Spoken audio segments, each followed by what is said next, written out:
Hey, good evening, ladies and gentlemen. Welcome to Aurora's Committee of Adjustment meeting. I'll start by introducing the committee members and staff. I'm the committee chair. My name is Grace Marsh, and the remaining members are as follows. Hank Gosar, Tom Plamondon, Roy Harrington, David Mango. Secretary-Treasurer of the committee tonight is Justin Leung, running around doing his thing there. The planner is Marty Rokos, and we have a council committee secretary with us as well. For each application that will be considered tonight, the following process will occur. I'll briefly outline the purpose of the applications. The applicant or agent will then be given the opportunity to make a presentation, however, it's not required. It is the applicant's decision whether they wish to speak or let the application proceed on the merits of the information as received. Following any initial comments from the applicant, I'll invite members of the public who have an interest in the application to come forward and address the committee.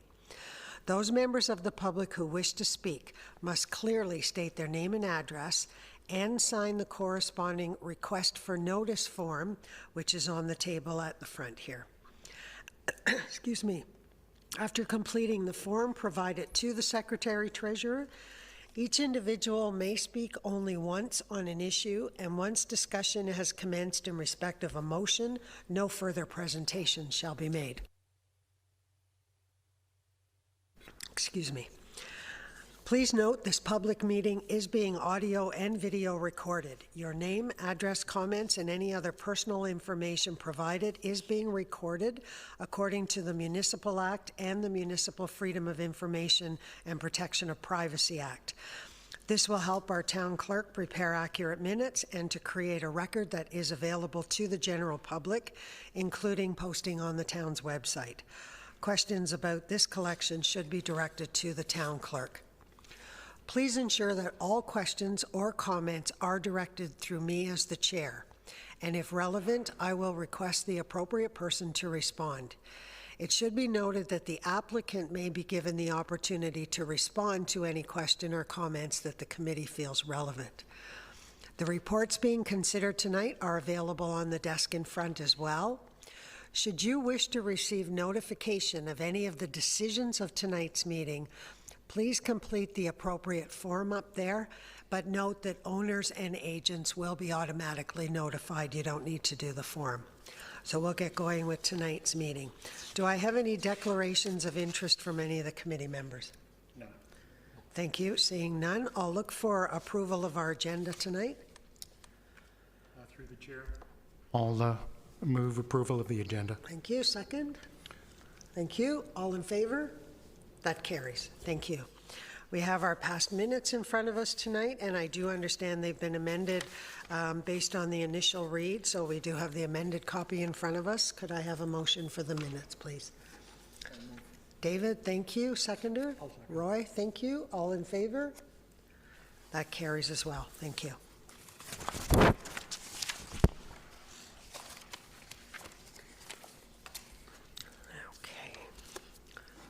So we'll move on to our first application tonight. Just before I begin, I have a question for staff. This first report, the first application, 2017-41A, refers to our previous zoning bylaw. It refers to 2213-78. Is that correct, or is that an error on the report?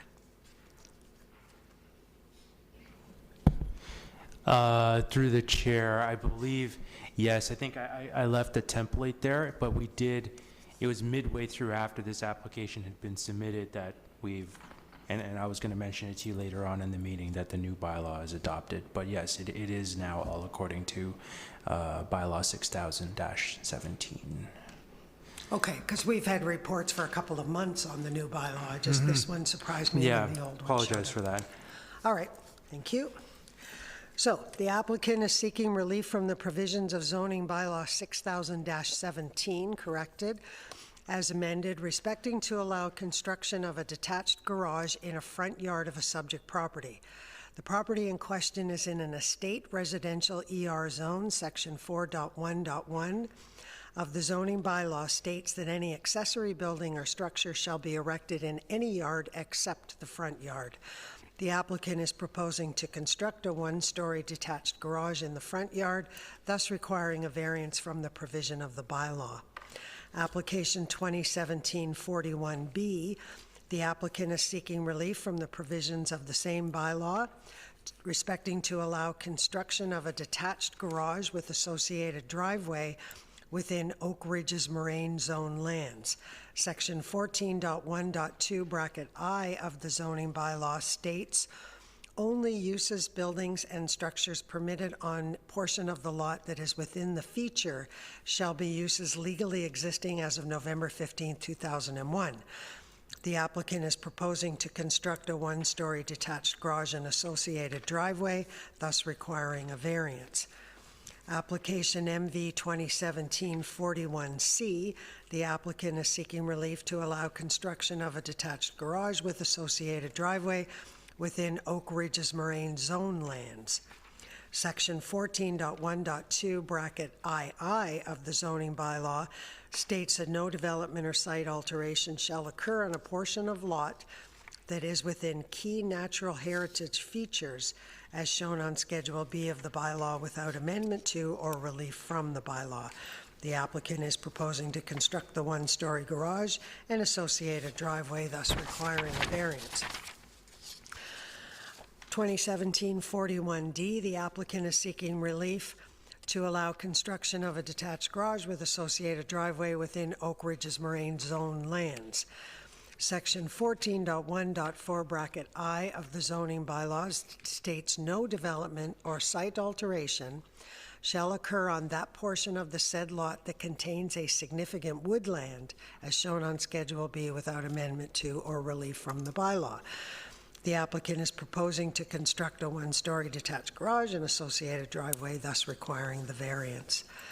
Planning Division had no objections, but they have a condition.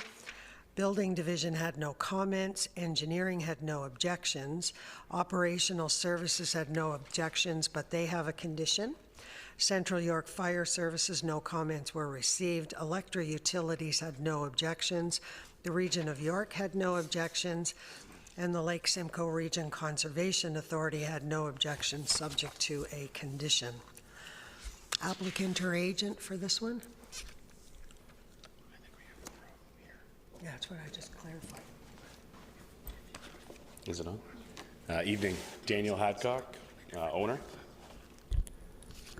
Okay, actually, my apologies, Sure. sorry, my colleagues just pointed out perhaps another error in the report. Just, can you give us a moment? Do I read? Yeah, go ahead and address it to Justin. Through the chair, just for clarity on the initial comment, Justin, that you made, if I look at zoning bylaw 6000-17, referring to section 411, it talks about location. But it does speak to rear lot line as opposed to, I think, what the application is referring to. So if we've got the right bylaw but the wrong section, perhaps we can get that clarified. I can read 411 for you. It's any accessory building or structure shall be erected in any yard, comma, except for the front yard, and shall comply with the yard requirements of the zone in which such building or structure is situated, with the exception that no accessory building or structure shall be located closer to the rear line than 1 meter. And in the case of a state residential zone, no accessory building or structure shall be located closer to the rear line than 4.5 meters. I don't believe that's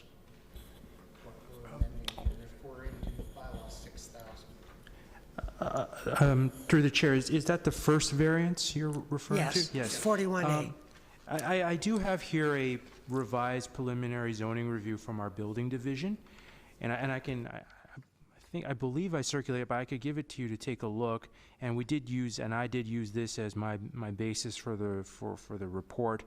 And it states section 4.1.1 of 6000-17 states any accessory building or structure shall be erected in any yard except in the front yard. The applicant is proposing to construct a one-story detached garage in the front yard thus requiring relief from provision of this section. Okay, so for clarity, it's still appropriate to use that section because of where it's located. Yes. But we're not granting a variance to the rear yard setback or anything at this No, point in time? no. Okay, all right. Thank you, sorry, thank you. So applicant or agent, yeah, come on forward, my apologies. So Daniel Hadcock, owner, 14014.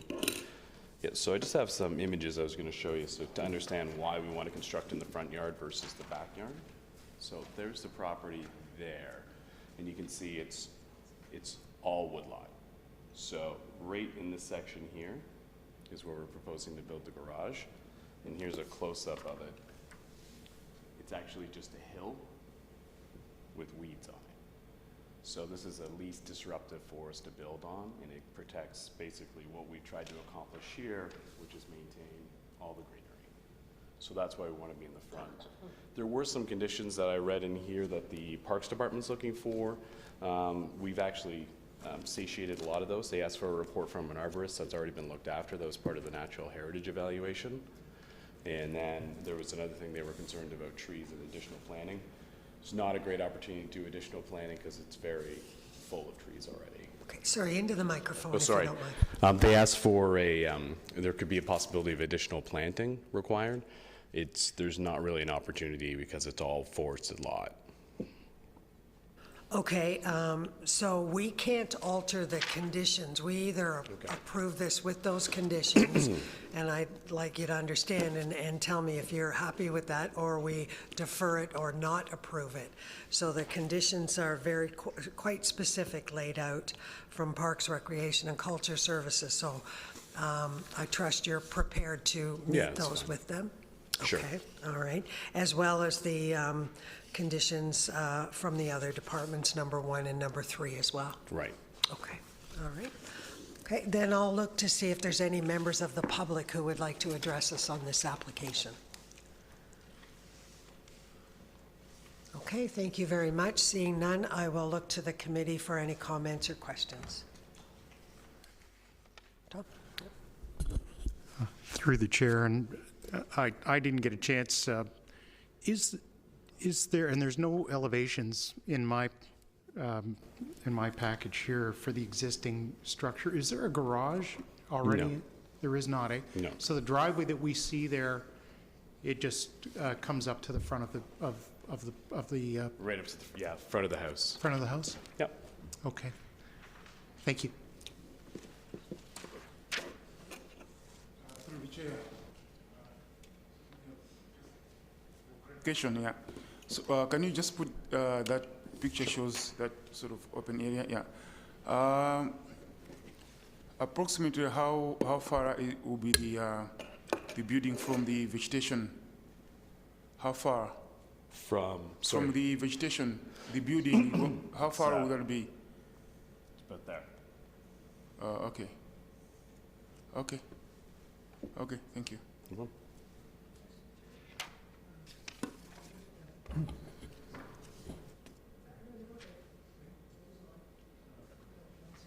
No. Just wanted to reiterate, you're familiar with all the conditions, Yes. including the monetary? Yeah. Yeah, okay, thank you. So that's it for questions from the committee. Then I would look for a motion, please. Through the chair, I move that the 4 applications be approved with conditions as stated in the staff's report. Thank you. Seconder? Thank you. Tom? All in favor? That carries. Thank you.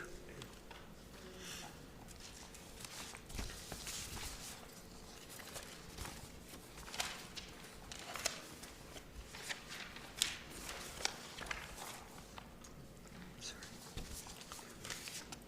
Losing my agenda. There we go. All right.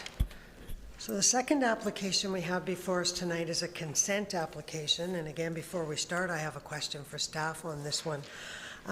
Given all the press that we've seen recently on the new interim control bylaw, committee's interested to know whether this property is affected by that, and if it is it appropriate to be approving a consent when it's under when it is under an interim control by council? Through the chair, this application, the zoning application goes back to, I believe, 2014. So it predates the interim control bylaw, and it has actually been approved and the zoning is in place. It went to the OMB and got approved there. The zoning is in force.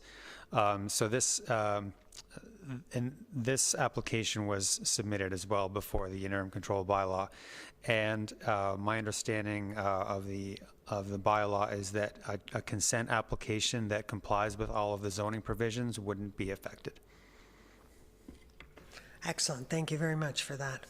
So the application is 2018-01 Grossi 7 Cousins Drive. The owner has submitted a consent application to sever the subject lands to create an additional lot with frontage onto Cousins Drive. This property is also subject to an Ontario Municipal Board case file. Is that the one that you just referenced? Yes, it is. Okay, thank you. Planning Services had no objections. Building Services, no comments. Engineering Division, no objections, subject to conditions. Operational Services, no comments. Central York Fire, no comments received. Electra Utilities, no objections. York Region, no objections. Legal Services, no objections, subject to conditions. We have an applicant or agent on this file, please.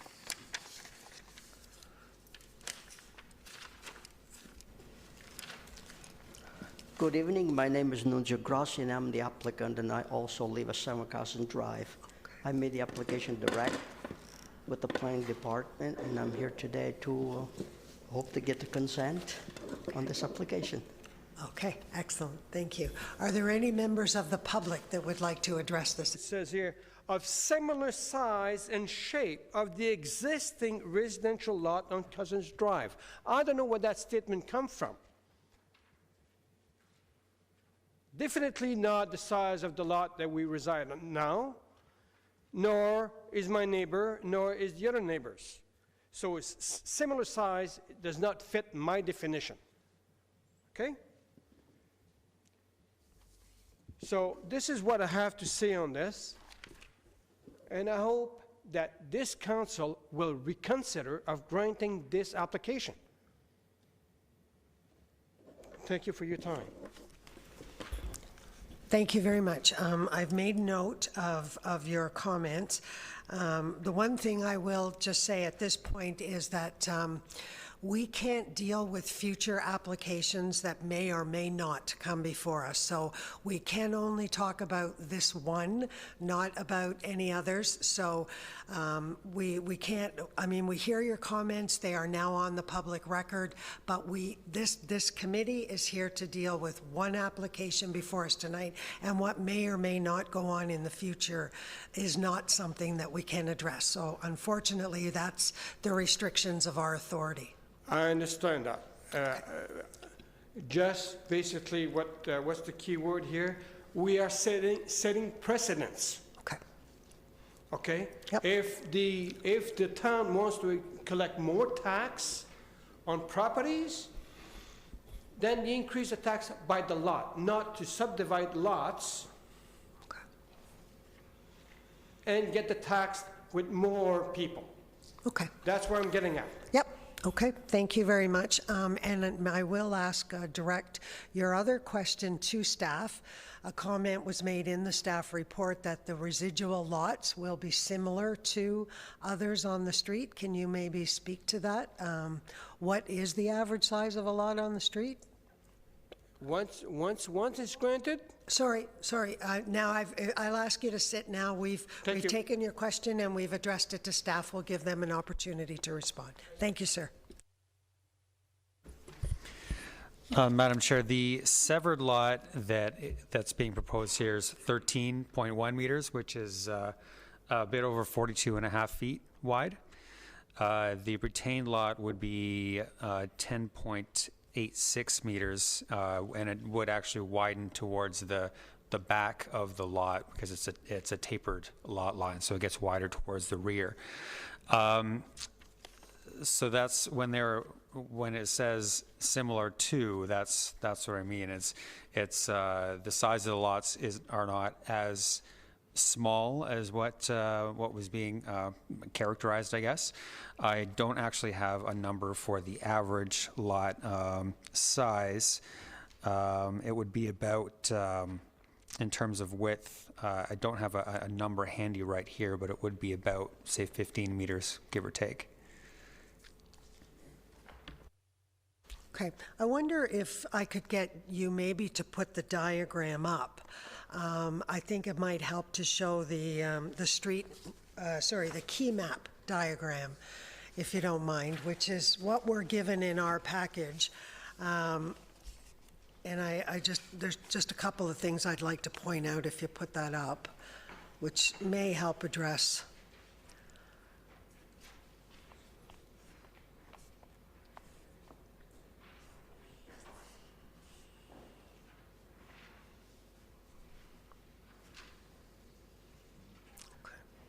So this is part of what comes in our package, and these are scale maps. So I suspect that the comment, and whether you agree or I agree or disagree isn't really the point. I suspect the comment somewhat comes from the fact that this lot is equal to 2 lots on Royal Road. I mean, it's very clear that there's a line right down there in the lots that address the backyard.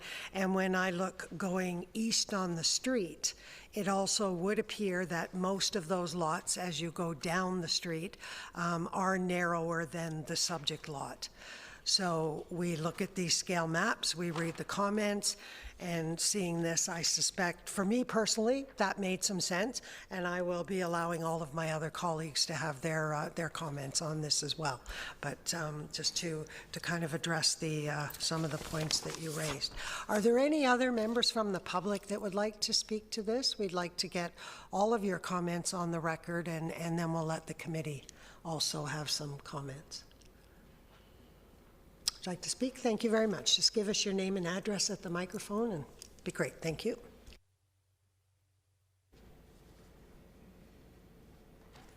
My name is Susan Tucker. I live directly behind the property in question. I'm on Royal Road.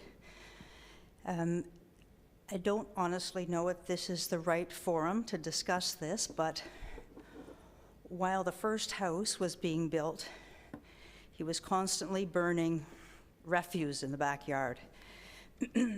And it was very, very smoky, and it was bothering a number of us on Royal Road. And so I don't know if there's anything in place where we can at least contact the town if this happens on the next construction, because it was pretty horrendous. And I know he shouldn't be burning his refuse, he should be getting rid of it in other ways. That's my only comment. Thank you very much, Ms. Tucker. And what I can tell you is, yes, contact Town of Aurora bylaw. And these gentlemen here that are with staff will be happy to give you some contact numbers if you speak with them before you leave tonight. But anything of that sort of nuisance, something that goes on during construction, should be addressed immediately to the bylaw department. Thank you, because I did call the town when it was happening before, and I was told, sorry, there's nothing we can do, you just have to call the fire department. And I'm just letting you know that's all the help I've received. Okay. But I'm hoping there'll be more, there'll be a little more, Okay. something to do with the bylaw officers coming out on this, and rather than just call the fire department, because Okay, well, it I give wasn't the bylaw okay, another thank try, you. but certainly speak to these gentlemen and they can probably put you to the right person. Thanks so much. Any other members of the public that would like to comment on this application? Okay, then I'm going to look to the committee. If we have questions, we'll get back to you, Mr. Grossi. Thank you. I'm going to look to the committee for comments. Oh, I'm sorry.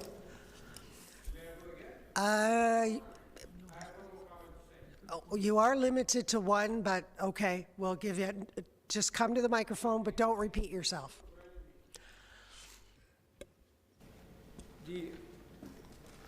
The applicant's original application was to actually put 5 homes on 3 lots. Okay? Well, again, I'm going to stop you. We do not have an application before us for 5 homes on 3 lots. That was previous to this. Oh. That this is the 3rd meeting that I attend Okay. on this particular, with this particular applicant. Okay. 5 homes on 3 lots, because he owns the other lot beside that, okay? Council agreed to say 4 homes on 3 lots. He went to the Ontario Municipal Board, was granted permission, and now this is what's happening. Okay. So he's going to be granted. Okay, It's so lost. I'm going to, thank you That's very it. much. Thank I'm you. going to get staff maybe to bring this committee up to date. I don't recall reading any of that history. Thank you. You can have a seat.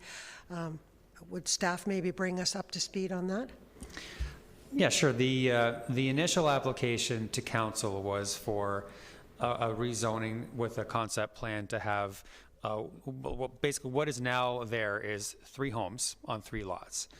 The initial application was to demolish 2 of the homes, the 2 bungalows, which are just to the east of the subject property, and replace them with and build 4 new homes. So you'd end up with 5 homes where there are now 3.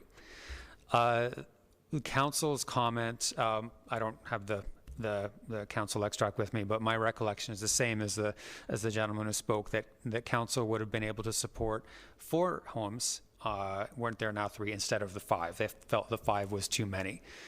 The application ended up being appealed to the Ontario Municipal Board, and at the discussions at the board, Mr. Grossi agreed to basically have 4 new homes, or 4 homes instead of 5, which means 1 new lot created, and this new lot would have 1 new home, and you'd end up with a total of 4, including those 2 bungalows. So that's the Ontario Municipal Board approved the zoning, and what we have before us now is the consent application to create that 1 new lot, so you would end up with a total of 4 homes. And it is also worth noting that the proposed consent complies with all of the zoning provisions that are in force. That's great. Thank you, Marty. That clarifies somewhat for me, but I'm going to let the committee members jump in with questions and comments. Yeah. Go ahead. Just a follow-up question, Marty. So the new house that's already there was built prior to this going to the OMB? Through the chair, that's correct. That house was built, it was built just as a building permit, and it complied with all the zoning. It didn't need any other approvals. It was just a building permit application.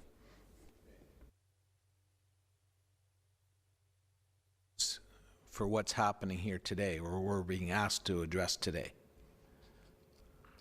Through the chair, yes. When the building department reviews building permit applications for zoning conformity, they don't really look at whether or not the house is off to the side to allow room for another house. They just make sure that the zoning provisions are being met, and that's what they have for applicable law to be able to issue a building permit. So just explain to me, I'm a little confused. R2-127 and R2-128. Why is one zoned 127 and the other 128? Through the chair, it's because of the shape of the lots.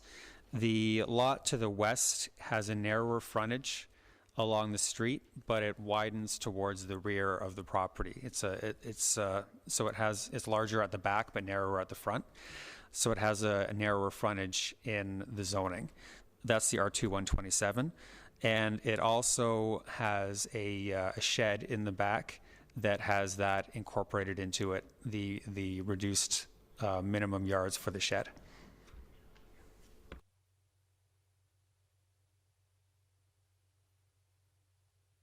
Yep. Thank you.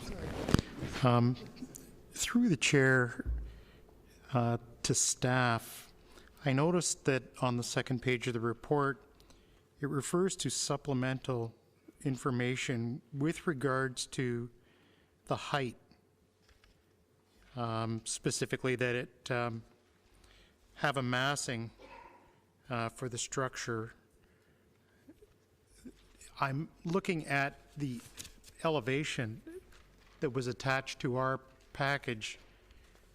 So has that been addressed through this elevation? And is the elevation that's part of the application, has that been circulated, and has that addressed the height issue?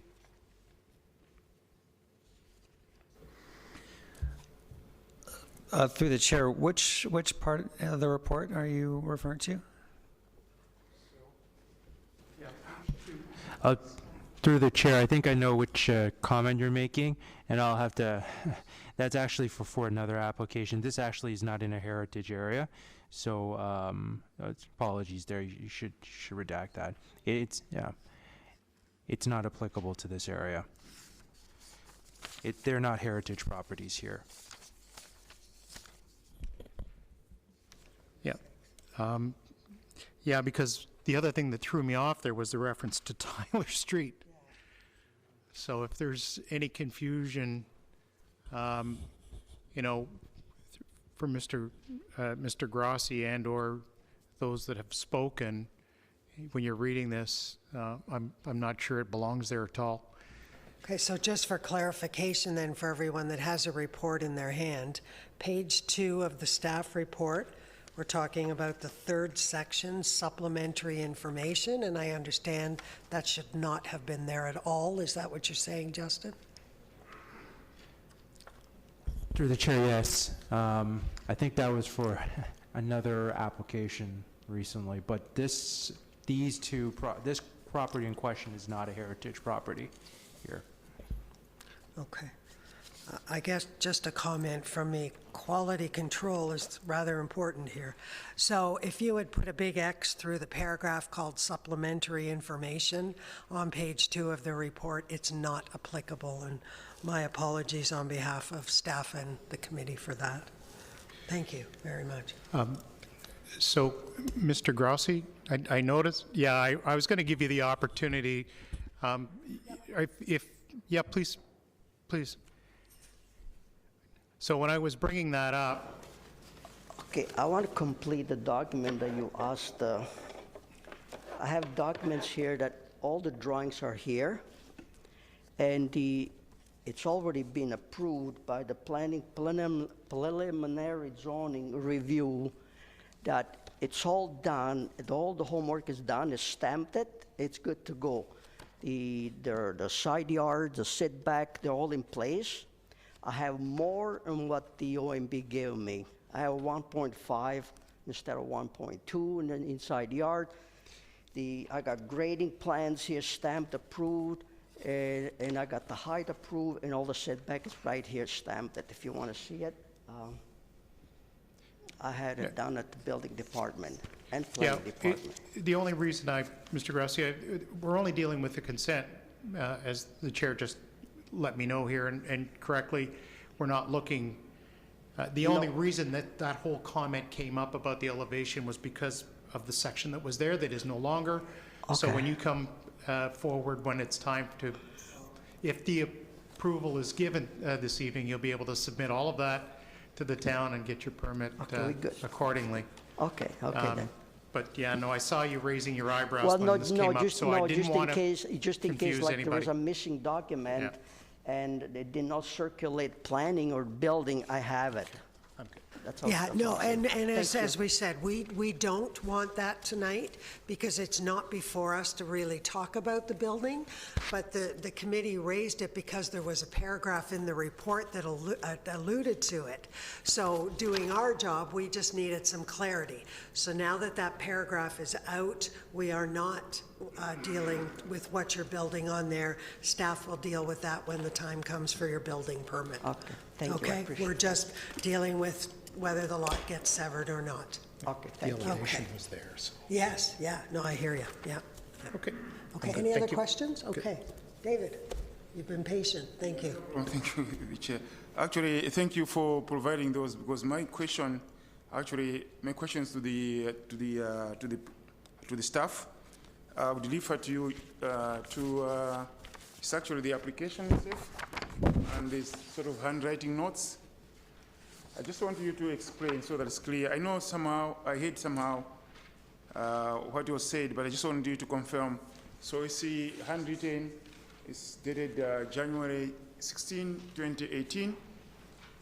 It reads OMB decision in brackets rezoning passed, so severed and retained lots comply with zoning requirements. So I just want to confirm, for the sake of the committee and maybe other people are asking, what do you really mean by saying the severed and retained lots comply with zoning requirements? If you could expand on that. Through the Because there chair. have been questions about, oh, it's small. Yes. We did, are they conforming with the other ones? Yes. So if you could expand on that. Through the chair, I provided that note for you because this did, and it is referenced in the notice and the staff report, it did go to the OMB, the rezoning application, and it was subsequently approved by the board. So what happened was then you have those two different zone numbers that are assigned for both the retained and the severed lots. So our review of the severance applications is based on that OMB passed zoning, as opposed to what's the existing zoning bylaw right now. So that was just a clarification for you when we say that it's zoning compliant. It is meeting that new OMB passed zoning requirement, which we will of course subsequently adopt into our zoning bylaw. But it's just to give you the immediate clarification. So does this answer the question, I think, from maybe one of the residents in terms of the size or the frontage? So in other words, the frontage is okay. It meets the zoning requirements. Okay. Okay, thank you. I just want to reiterate again, Marty, the town was opposed to 5 lots, but the OMB decision said 4, and also possibly creating another lot. And the town's happy with that, right? Through the chair, what the councilors were saying at the public meeting was that they would have been opposed to 5 lots, but they would have been supportive of 4. The appeal initially was for 5, and through the discussions, it got brought down to 4. And 4 lots is what, the zoning to allow 4 lots is what got approved. And now this application is to create the one new lot, which would end up being 4 lots.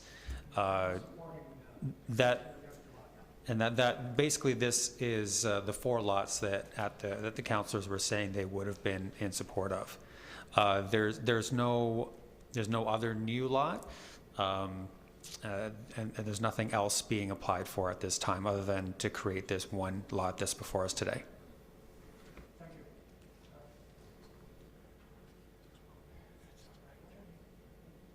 you.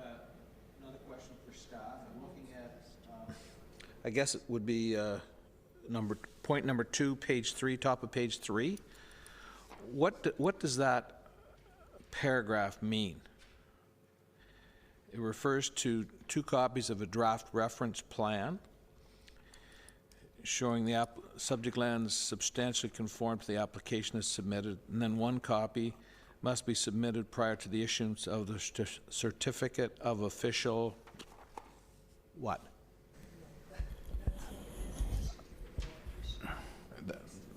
That's what it is? Okay, all right. Okay, okay. Sorry, that was just clarity. It's weird English, certificate of official. It looks like it's missing a word, but it Yeah, isn't. okay. It actually is a document. Okay. Yeah. Did you want clarity about the reference plans, though, or? Yeah, like I don't understand what the reference plan is in this particular instance. Through the chair, and I do make a note in the staff report, for consent applications, typically condition 1 and 2 are the standard conditions that accompany a consent application. So the first condition 1 is basically the applicant has to check that there's no outstanding property taxes on their property. And condition 2 is also standard for consent. We would need a draft reference plan or kind of a draft survey that shows, usually a consent application is a severance application. It would be to showing the severance, the proposed severance there.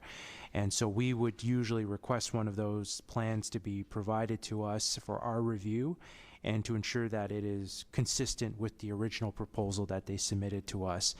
And if after our review we find that it is, we would then issue that certificate of official, and they would take the reference plan with the certificate of official to deposit it at the land registry office, and that would then become a registered plan.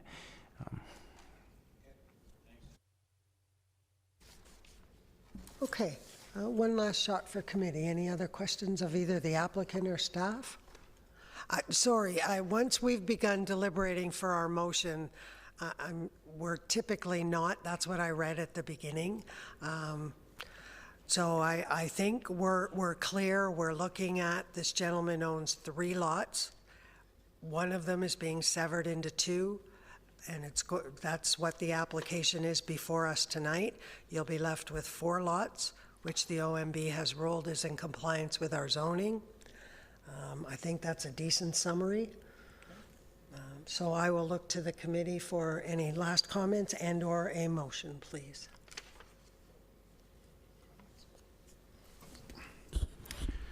Through the chair, I move that the application to sever, application C 2018-01, be approved subject to conditions, standard conditions, and I will also highlight that there is in the conditions, just so that the applicant is aware, that there is a memorandum of understanding, I believe, that's required. And that's my motion.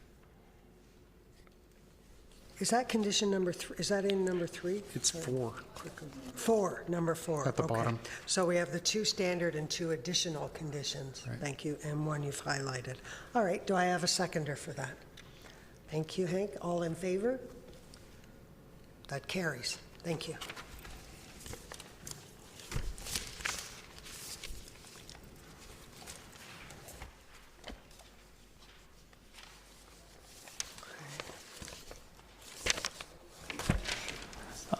Through the chair, just a reminder to members of the public, if you want to be provided further notification on the application, please fill out the interested party form, the green sheet up at the front, and return that to me. Thank you.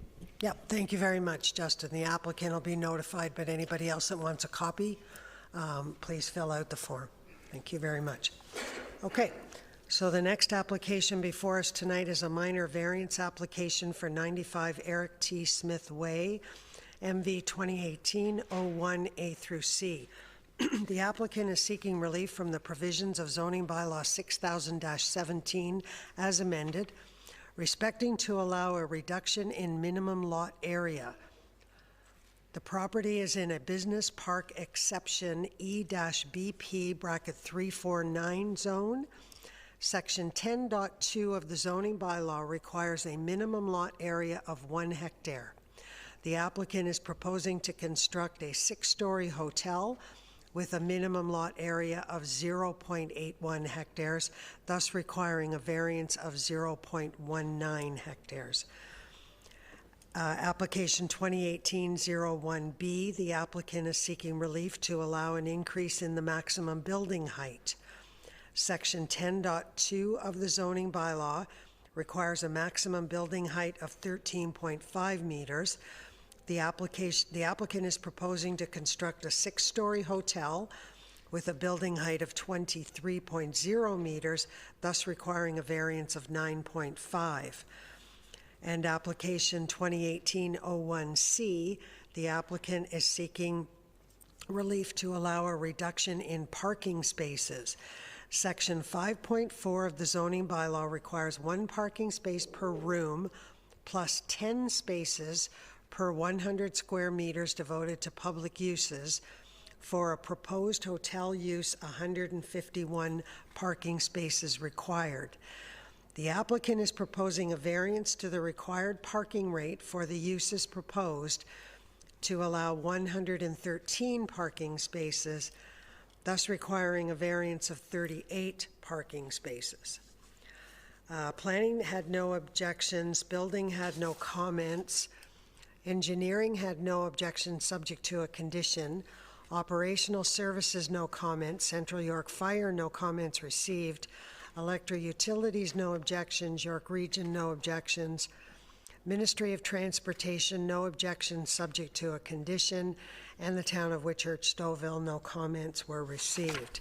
Now, subsequent to the reports, we received a couple of emails, noted that the applicant provided a parking study indicates a deficiency or variance for 48 parking spaces. Now, the email reads that the staff report indicated 36, but I just read 38, so we'll get a clarity from staff on that. And then having that this has been discussed and the original comments, the difference is not significant, is staff's comment, and the circulation area was quite small, so they did not recirculate. Subject to that, we were advised that there was the reasoning behind the change was that midway through the application, the change went from 5 to 6 stories, and that, I understand, is substantially what changed the requirement for the parking. So I think I've highlighted what's in the report and the subsequent material. Is the applicant or agent present and would like to come forward? You wouldn't like to come forward? Okay, so you're good to let us go with what's before us, and that's perfectly acceptable. Sorry, we can't hear you from up there, so.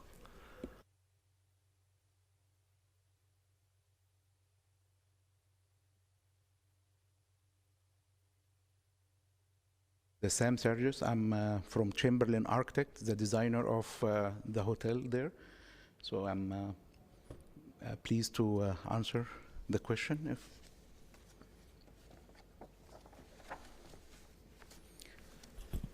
All right, so first then, if I think the committee probably has questions about the parking, but I'd like to allow the public first, which is our protocol. Is there anyone from the public that would like to speak to this application?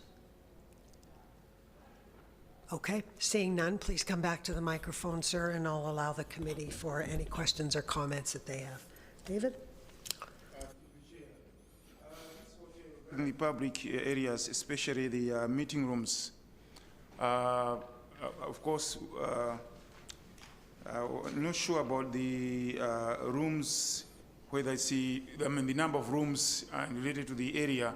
How big are the rooms? What I have in my mind is, will there be any parties, like weddings at this hotel, like people booking a room for weddings or parties? Do you expect that, or it's just small rooms, meeting rooms?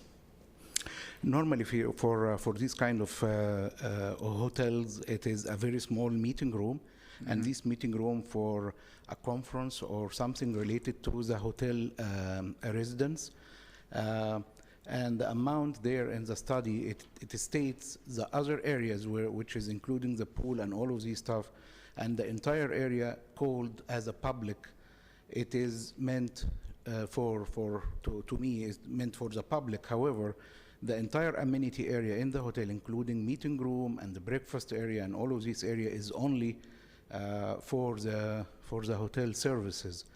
And from our experience with doing hotels for long, this kind of a typical, we reached the number of rooms on the floor, on the lot area there based on the best practice there. And the number of parking as per the parking study is even exceeding the number of hotel rooms, because it is 110 required by hotel rooms and we are 119.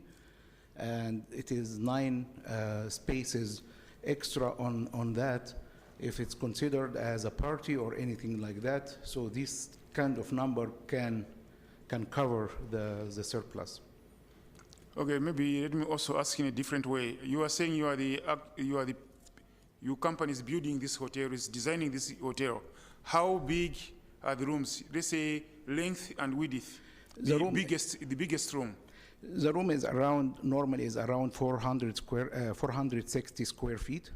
So it is the normal room is 12 by 12 wide, 12 feet wide by around 20, 25 foot long, various rooms there. Yeah, okay. Okay, you've answered my question. Because what I was thinking about is parties, weddings. Definitely, you cannot have a wedding in such a small room. So No, I'm talking I understand. I'm talking about the suite room. You are talking about the meeting room. Yeah, I'm looking at the meeting rooms, yes. Oh, yes. okay. Sorry. The Because meeting- my worry is, as I said before, if let's say in this hotel you also be having weddings, usually people will be coming from outside, so they'll need parking. Yeah. So, sorry, the meeting room here is 366 square feet, which is considered a small size room as well. It is like a meeting room with a table. It Yeah, is not okay. a big banquet room. Okay, okay, thank you. Perhaps while we're on the question, if you don't mind, you could address the other two. 788 square feet, 711, is that a movable panel, and could that become a 1,500 square foot room of some sort? Sorry, this is for, Well, we're asking, meeting room 1 and meeting room 2 on your diagram there has a dotted line down the middle. And I think what my committee members' concern is that if that becomes a movable wall and you start holding weddings and parties, is the parking, that will impact parking, is what I think we're trying to figure out. yeah, again, I think the traffic study addressed that as well, and the traffic study is done not by us, it's done by an engineer, a specialized traffic engineer, and from their point of view, and we support that, it won't affect the parking. Okay, that's great. And I think some of the other committee members have some questions about that report, so we'll get there. Okay. Anything else at this point, David? Yeah, sorry, report, I understand from the point of view of the report that you can have conference, you have people staying in the hotel. But as you know from experience, it's not everybody. There are some people who just drive there to the conference, people who are living around. Correct. It happens. So in that case, I'm looking at the remaining 19, maybe to accommodate those who will just be driving. But here we're talking about parties, weddings. Okay, that's why the chair was asking about, those two rooms, room 1 and 2, where, the parting wall or whatever is movable and becomes wider. The point is, if the size of that room cannot accommodate parties or weddings, then we would know that, okay, I don't think the hotel will be used for weddings or parties, otherwise parking will be a problem. That's our line of thought. You understand what I'm saying? Yeah, however, we need to consider something else. It is at the peak of the hotel, like if there is a case of wedding or something like that, even the peak of the hotel, like with the residents of 110, they are not, like the 110 is not already in the place at the time of wedding at the same time. That's what the report says as well, to support the same point you mentioned. Okay. Okay, thank you. For staff, Madam Chair, Marty, would you like to comment? There's a big difference in the maximum height the bylaw allows and the height required. I mean, it's only a couple story difference. Why do you think our maximum height is so low for a hotel? Through the chair, the official plan basically calls for a built form that's low to mid-rise, and it does have some flexibility built into the language of it that says you can have up to basically 4 stories, but under certain circumstances you can actually have more than 7 stories on properties that are abutting Highway 404. This does not go above 7 stories, obviously, but the height limit is, it does have a range in the official plan, and in the zoning, it's set at a set number, and this variance was determined to be in it meets the intent of the official plan to go higher than what the zoning says, but within the range of the official plan policies.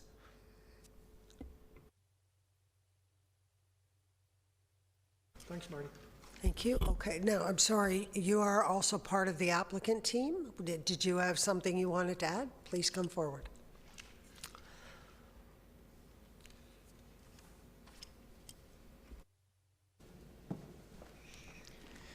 Good evening, my name is Julian. I work for Guitardo Construction. I just wanted to draw reference to the plan that was recently shown to you.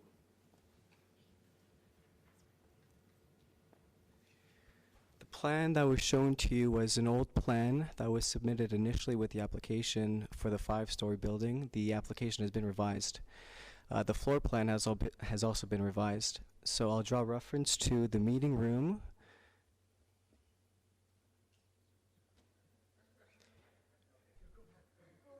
Sorry, what you're hearing is a little frustration from all of us. It's extremely difficult to make decisions on our part if we're not looking at the right information. I apologize for that. So I'll just let that go for now. We'll discuss that with staff after. And I apologize for that. So the meeting room was altered. It was reduced from 2 meeting rooms to 1 meeting room. The meeting room is roughly 950 square feet, but these floor plans are changing. So it's for that reason that, and this here is also not a final floor plan either. However, we are coming to an agreement that there will be only 1 meeting room instead of 2 meeting rooms. The room count of the hotel will be 110 units, and the height will be 6 stories. The parking variance as well is for 119. That is, sorry, the parking provided will be for 119. So that's 113 parking spaces plus 6 barrier free.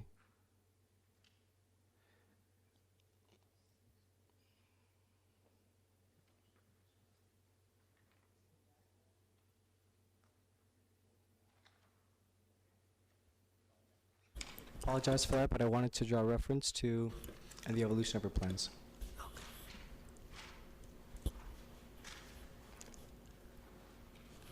Thank you very much for the additional information. Actually, we appreciate that. So I'm going back. Yeah, why don't you stay close as well? Maybe you'll be able to help with some of the further questions from the committee. Thank you. Where are we going? One of you guys. Through the chair, to the applicant, let's start there. I have a report from Lee Consulting Limited. Just a yes or no. Is this report based on the drawing that you just pulled forward? Because that was my starting point. Your report says you actually need 159 spaces. I guess I'm on page 3 at the very top. And the staff report says 151. Yes. So you are required 159 based on the latest and greatest. Yes. Okay. Let me just stop you just 1 sec. I'm going to assume then that this site plan that I'm looking at on page 2 is what you're proposing to build. Yes or no? Yes. However, go ahead. There will be a reduction in the building footprint and an increase in the GFA. So we will be creating more of an efficiency at the ground floor, and we will be increasing the height. Okay.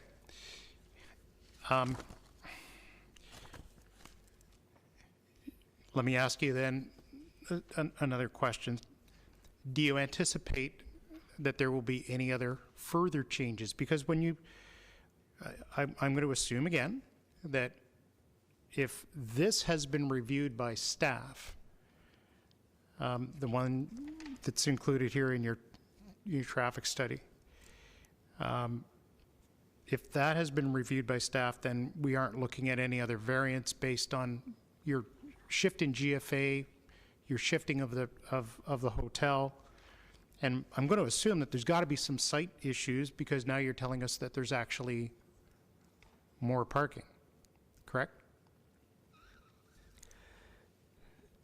The parking study that is provided for you identifies that there should be 159 parking spaces. So there is a shortfall of 46 parking spaces. Yep. Okay. Thank you for that clarity. I've got some issues as well with the study. If I read this correctly, and correct me if I'm wrong, this is based on, I believe, information collected in the month of January for a few days. Not really typical of what one might find the variances throughout the course of a year for a hotel. So, am I correct in reading this report? That the data collected basing your numbers here are based on, if I draw your attention to the top of page 4, where it says, parking demand surveys on Wednesday, January the 14th, 2015, and from Friday, January the 16th, 2015 to Sunday, January the 18th, 2015. Is that correct? This parking study used proxy sites that were used on a similar parking study for a hotel in this same subdivision that was approved for a reduction in parking. No, I'm aware of that. Okay. Yeah, okay.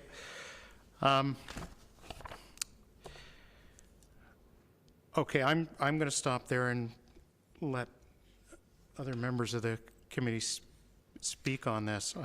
I can, yeah, okay. I've got some issues here. Through you, Madam Chair, I'd like to go back and ask the question. It relates to parking. So what is the occupancy rate that the hotel expects at this facility? Because I'm trying to gauge that in terms of the parking spaces and the meeting rooms. And there's a comment in the traffic study, which kind of surprised me, that we'd never be looking for 100% occupancy. And I found that kind of a weird comment coming from a traffic planner. We conducted a feasibility report with Cushman & Wakefield. The approximate rate is 70%.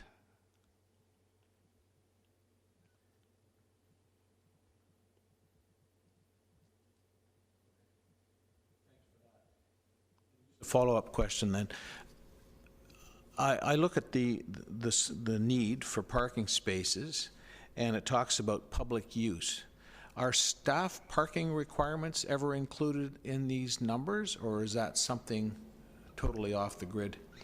That is also included in those numbers, but I don't have a number of employees for a hotel at this point.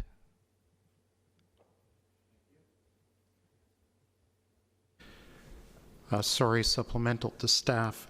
I didn't check, Justin, the old regulations for a hotel versus the new regulations. Was there a reduction for parking requirements, old versus new? I knew we were looking at, the town was looking at reducing parking, and I'm not sure if this was one of them or not. Do you recall? I know it's downtown core, but I'm wondering. Through the chair, I did assist the planner with the zoning bylaw. I'm more familiar with the residential area and more the promenade area, the parking reductions. I'm not as familiar with the hotel uses there, if that's applicable as well.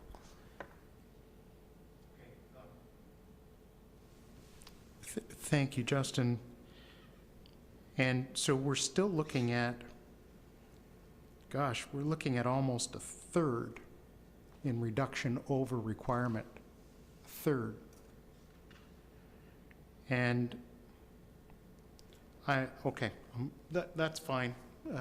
That answers my question. I may be bringing a motion forward here that might help us all. Quick question from me. So if we only anticipate 70%, why did you add a floor? This could be a very naive question. I don't know a thing about building hotels, but my logic side of my brain is saying if they left that other floor off, because one of our other variances is height, maybe you'd be closer to 100% all the time. Would that not make some sense? I don't represent or work for the operator, so I cannot answer that question. I'm sorry.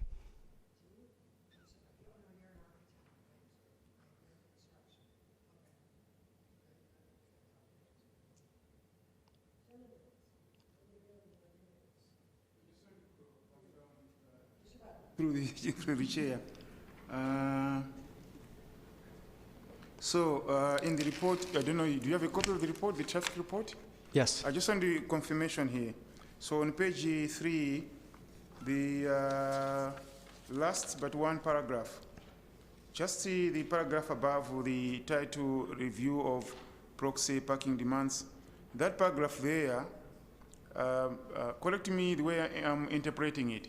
The way I'm interpreting it is in this hotel, you don't expect any large gatherings, don't expect any parties, don't expect weddings. Probably because of the good things that the revised plan showed us with the meeting rooms, the small meeting rooms. So those will be for catering people living in the hotel. Is that what the interpretation is for that paragraph? Yes. So Okay. the meeting room is mostly catered towards Okay. meeting spaces, Yeah, I understand. business meetings, so on Yeah, and I so forth. understand. So it's Yeah. it's less than 1,000 square feet, Yeah, I and it understand. cannot accommodate a large gathering. Yeah. Okay. Yeah, based on that, based on that, anyway, I can understand because, just from my own experience, as I said before, you would have people, you could have a conference there, you would have people staying in the hotel, and only those who are able to drive close by, they will drive and park. So I'm looking at the proportionately the extra 9 parking spaces maybe is within that range probably. And that's also in addition to the 70% occupancy rate too. Through the chair, apologies, I wanted to, your previous question about the height. I do recall one of our colleagues, staff, mentioned to me, I believe the reason why they were looking to do another height is that if you build upwards, you're able to have more of the space, the lot, whereas if you lose that story, you're taking up more of the lot. So it's that was what I heard, yes. Any other questions or comments?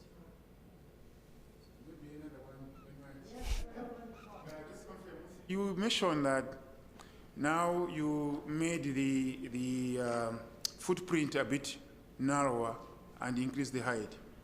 Is that included in this report? Because I'm thinking if you made it a bit narrower, it means you increased some surface space and therefore maybe you added 2 or 3 more parking. Is that what it is? So our variance for parking will not be changed. Okay. There will be a little bit of flexibility in terms of the building footprint and the GFA, not by much, by maybe 1,000 square feet, plus or minus, not more than that. Okay, thank you. Okay, if there's no further comments or questions, I'll look to the committee for a motion. Through the chair, I am going to put a motion forward to defer making a decision on this application, and it's based on, I think, the fact that I don't know whether or not The numbers that we're actually looking at are A, accurate, and B, I'd like to see a revision to the application that updates the drawings. You know, the proposal's for 113 spaces, and yet the applicant is now telling us that he's got 119 plus a potential 6, and there's some flexibility, and the GFA is now changed. I wouldn't be able to support 2 of the 3 variances that are being requested, but based on the numbers alone, I don't think we have enough clarity on that. And so I will move that we defer this application and request that the applicant provide us with a updated traffic study, and that the numbers be corrected in the staff report and brought forward at a future meeting.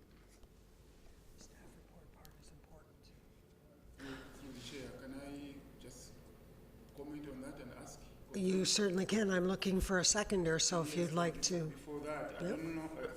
You are saying 19, 119 and extra 6? I didn't hear that. I don't hear that. Actually, I don't think that's what is it was communicated. 113 plus 6 barrier-free is what I noted. Okay. Okay, so 119. Yeah, it's 119. So, yeah, it's different. But- motion. So the It's numbers different. It's the same numbers which are shown in the report. The numbers Yeah. in the report is 119. It's not Yeah. 119 plus 6. I believe the issue is, though, the motion in front of us is as per the staff report to approve what's written here, and these numbers are not correct. I support the motion. I can't do it as the chair, but as a comment, I support also deferring it. We have to be given accurate numbers before we can make a decision, which could or could not end up at a higher level. This committee is quasi-judicial. We need to make our decisions on accurate data from both the applicant and staff, in my opinion. but this is- So I would support a deferral for a corrected input, submission and report. So I would look to the committee to see if someone will second Tom's motion. Hank, second? Seconder. So I have a seconder. Hank, all in favor for deferring for a corrected report? All in favor? All opposed? Yep. Okay, that carries. Thank you.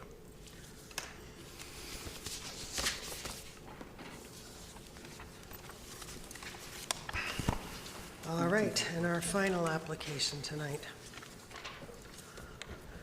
Scott Fisher, 139 Orchard Heights Boulevard, application MV 2018-02AB. Purpose of application MV 2018-02A, the applicant is seeking relief from the provisions of zoning bylaw 6017 as amended, respecting to allow a reduction in minimum interior side yard setback. The property is in a detached third-density residential exception R3(37) zone.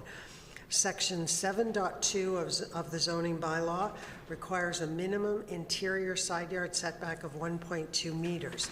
The applicant proposes to maintain a pergola hot tub enclosure which has a 0.6 meter east side yard setback, thus requiring a variance of 0.6 meters.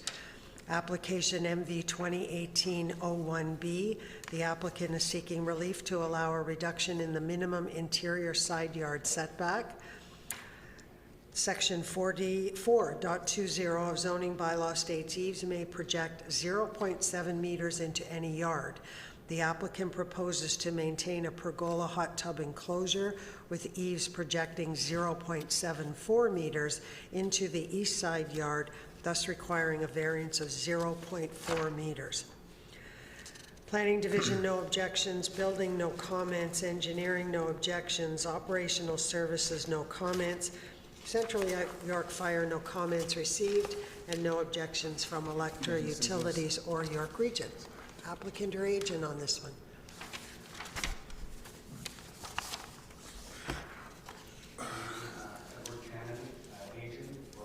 Scott Laurie Fisher of 139 Orchard Heights Boulevard. I'd just like to mention that the existing hot tub is a replacement of an original hot tub that was on the property since September 1998. And we approached 3 adjoining neighbors that were going to be affected with either the view or being within proximity of the location. First one, what I have here is Trevor Preston from 141. He's on the westward side of the property.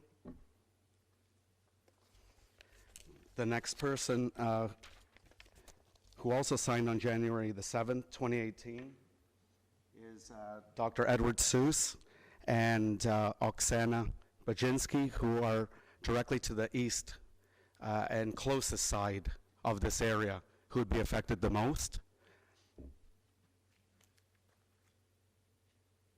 And also a letter from the person directly to the south who signed on January 10th, and all 3 of these letters are basically stating that none of these people have any concerns whatsoever with the location that we're talking about.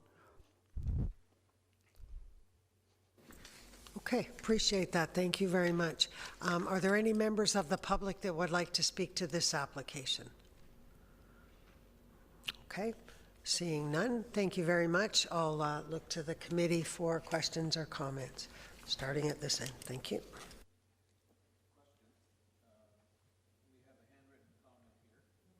Oh, there it goes. Through you, Madam Chair.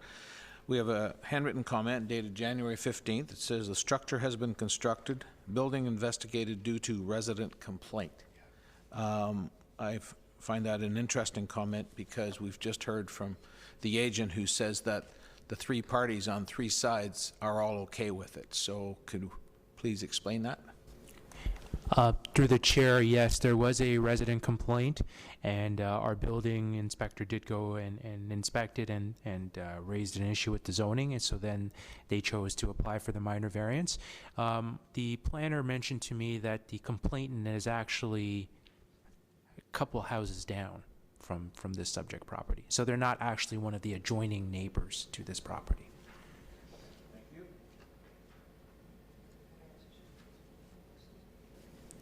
Just again to staff, this goes, the applicant made reference to the hot tub being there, or the original, I'm sorry, hot tub being there back in the 90s, and had since been replaced. I'm assuming that, well, let me ask the question. Looking at this and the pergola that's there today, would that have required, do you think there would have been a requirement for a permit back then for something like this? Or was the pergola always there as well? It's a replacement. So the hot tub was there since September 1998. Okay. And basically the elevation and location of the hot tub didn't change at all. And was there a pergola there before? Like, does this one replace an old one? Do you know? There was a structure, but not a pergola of this size. Of this magnitude, okay. And then the one that's there now is about no higher than 3.04 meters, which is well under the height restriction of about 3.5. And if the posts of the pergola are altered by putting them closer to the hot tub, then the homeowners wouldn't be able to operate the approved cover of the hot tub. One of the owners is 60 years old. He plans to be in the house for the next 20 to 30. He loves Aurora. He's used to the hot tub in the same area, but if they were to fold the cover to the opposite side of the entry, the cover wouldn't be able to proceed southward down. It would basically hit the posts if the posts would be closer to the hot tub. You don't have any photos of, well, there's some here in the application. Just to help orient me here a little bit. Sure. There's there was a stick submitted, USB, that, okay, if you can back up, or can I use the mouse and then I'll explain? I just want to, what I'm really looking for is orient me to the side yard, because it looks like there's a fence there, and then is that a solid wall down the side of the pergola right up to above the hot tub? Is that? No, it's a decorative lattice structure, just for privacy on the east side of the hot tub. Okay. So if you look at the photo that's up on the projection, that is looking northward, so that's the south side of the hot tub. So that hot tub cover would basically fold down and proceed southward. You could see the vertical rail on the hot tub that's there, and that allows the cover to come completely off of the top of the hot tub, allowing them to use it, and then being placed on the south side there if the... Can you put that one up for me? Sure. That's the one where I've got the question. Yeah. Thank you. There. Right there, yeah. Okay. Okay, so if you look at the, directly at the hot tub and on the left side closest to the hot tub, it's a decorative lattice structure, a panel. Okay. A vertical panel, and then there's a fence to the east of that. Right. So that's the area where we're where we're looking to reduce the yard. Am I correct? That's right. It's the two posts on the left of the hot tub. Got it. Okay. That puts it in perspective for me. Thank you very much. Okay, great. Okay. Down to this end, David, any questions? Roy? Yep. Could I ask staff, was a permit required any place along the line here, Marty? Through the chair, the town does have a pool bylaw, and I believe a permit is required for a pool bylaw. That said, I don't actually deal with the pool bylaw or pool permits themselves, so I don't know what the history was in the building department.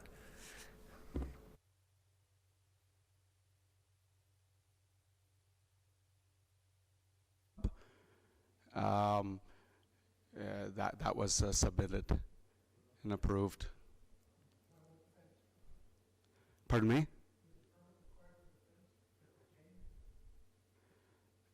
No. Through the chair, if I may, there's no permit required for a fence, for a boundary fence. Through the chair, additional clarification. I do know for the hot tub, there is a requirement for an enclosure, but I think it's just that covering you see there, over there, from building.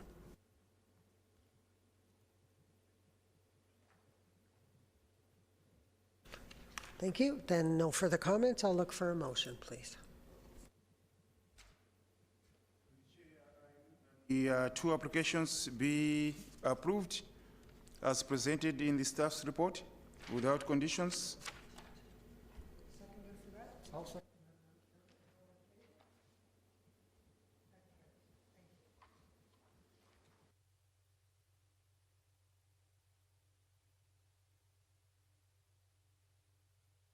So we have a couple of items under new business tonight. The initial passing of the interim control bylaw, which we did refer to very quickly earlier, for the regulation of infill development in stable neighborhoods. Did staff want to give us an update on that, or?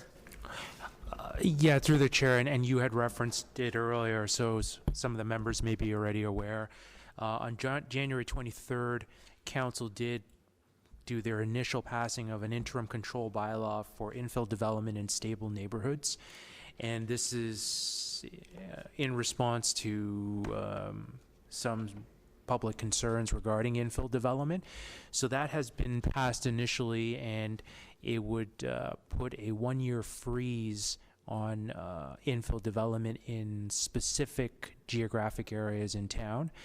And so if anyone wants to do a certain type of infill development in those defined geographic areas, they would first have to go to council for permission. So more specifically, the minor variance application, they would first have to get permission from council before they would come to here to the Committee of Adjustment. After the 1-year period, staff will have completed a study that they will present to council.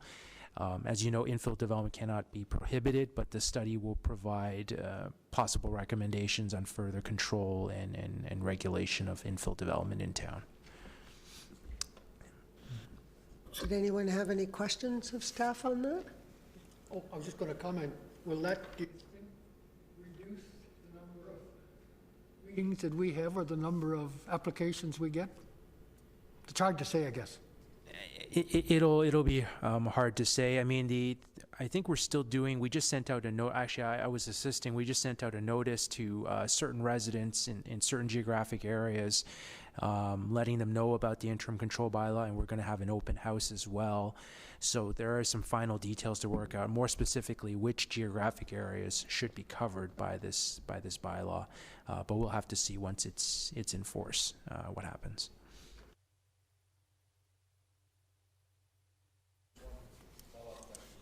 How does the phrase infill development in stable neighborhoods? So I saw this map in the banner today, and it refers to existing stable neighborhood study. Is that what we're talking about? Through the chair, yeah, that notice would be relating to that interim control bylaw that I mentioned. Yeah. Okay, thank you. All right, and then the last item is the OMB decision on the new zoning bylaw. So my take on that was a few people challenged certain parts of the zoning bylaw, so some specific areas in town are exempt from it. Is that what I read? Yeah, through the chair, we did, after we initially passed the new zoning bylaw, we received some appeals. So those had to go to the Ontario Municipal Board. But my understanding was more recently the OMB did issue an order to give the new zoning bylaw, to put it in full force and effect. And as such, the previous zoning bylaw 2213-78 we will not be referencing moving forward. So my question though was these exceptions then that were put here. What if you got an application, we got an application on one of these exceptions? Would we then expect that your report would explain to us that somehow it's some kind of an exception because of this decision?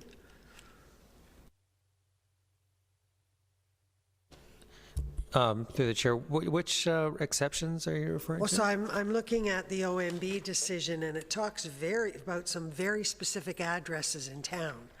And I just wondered, so what would happen if we got an application today on, say, 255 Old Yonge Street? What bylaw do you use if this one, I'm just trying to understand how sort of far-reaching this. Well, those specific those specific addresses are where the appeals are subject to. So the new bylaw applies to the whole town with the exception of those addresses, and those are the ongoing OMB appeals. That's correct. It's concerned that something would come forward down the road and somehow the bylaw wouldn't apply to them or something. But, okay, all right, that sort of makes sense. Any new business from the committee? Okay, seeing none, we'll ask for a motion to adjourn, please. So moved, Madam Thank you. Thank you. We are adjourned.